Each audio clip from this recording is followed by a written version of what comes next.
Hello there. Going to go ahead and do our review for the AP exam part 2. Okay, going to pause here for a second.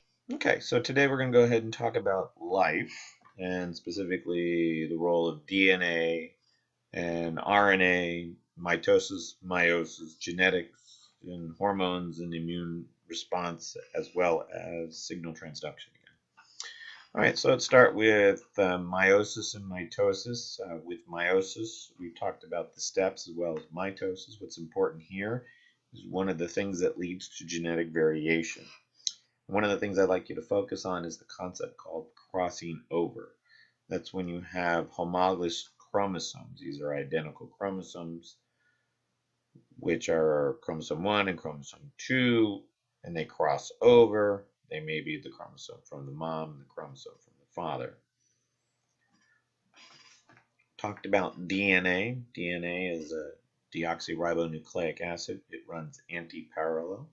You have adenine and thymine held together by weak hydrogen bonds. Guanine and cytosine held together by weak hydrogen bonds.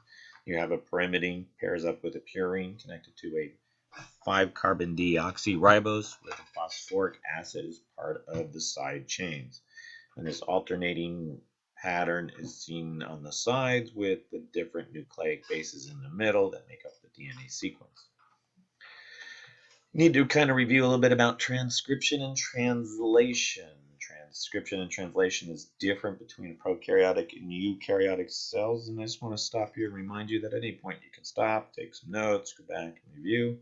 And in either case, for transcription of the prokaryotic and eukaryotic, you have the DNA being read by RNA polymerase, and instead of adding the thymine, there is a uracil. In the eukaryotic, we talked about the post-RNA processing that leads to messenger RNA that leaves the nucleus, whereas in the prokaryotic, it would go directly to the ribosome.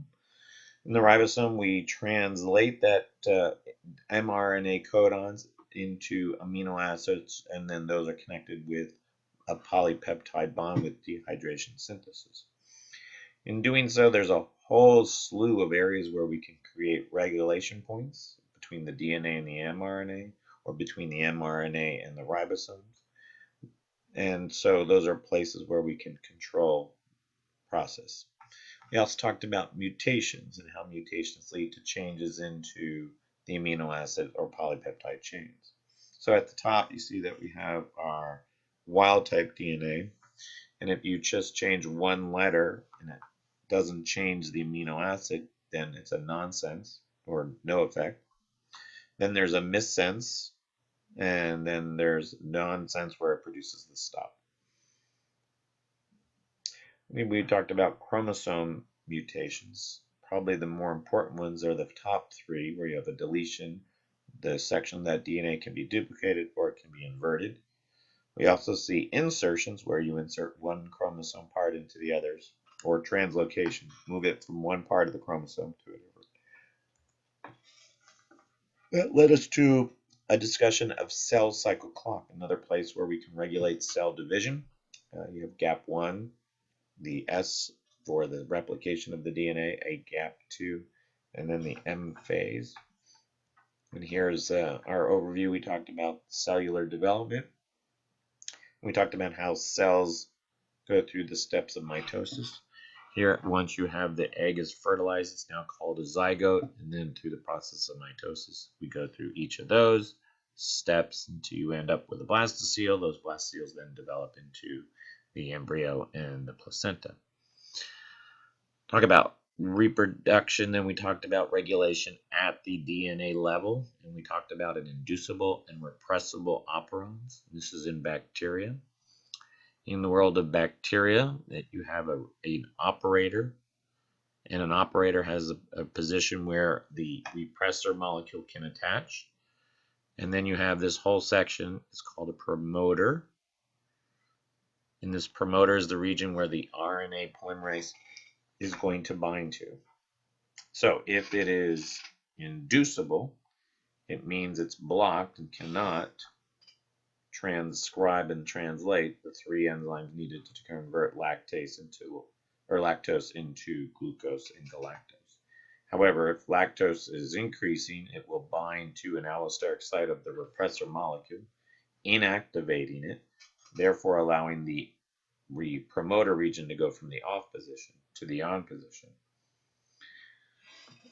Talked about DNA technologies. Now, the DNA technologies, we talked about restriction enzymes. We talked about the use of plasmids. We talked about how you can transform those bacteria and how we can then transform those bacteria to become protein factories for us. Multiple levels of use. Then we talked about Mendelian genetics. Mendelian genetics is the passing on of those heredity traits from one generation to the next. You have the parental generation where they would bind to make the F1s, or first generation. You take the F1s, breed them normally. You would get an F2. Here you see a monohybrid complete dominant example. We talked about many multiple alleles. We talked about incomplete and codominance. And so the one that's also possible for the test would be a dihybrid cross. Dihybrid crosses have a unique 9:3 to 3:1 ratio. And in this example here, we have the control of a second gene that then affects the color of the organism.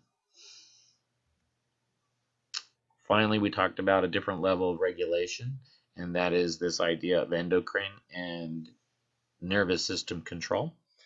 And in doing so, we talked about the hypothalamus releasing chemicals into the blood that leads to an endocrine cell.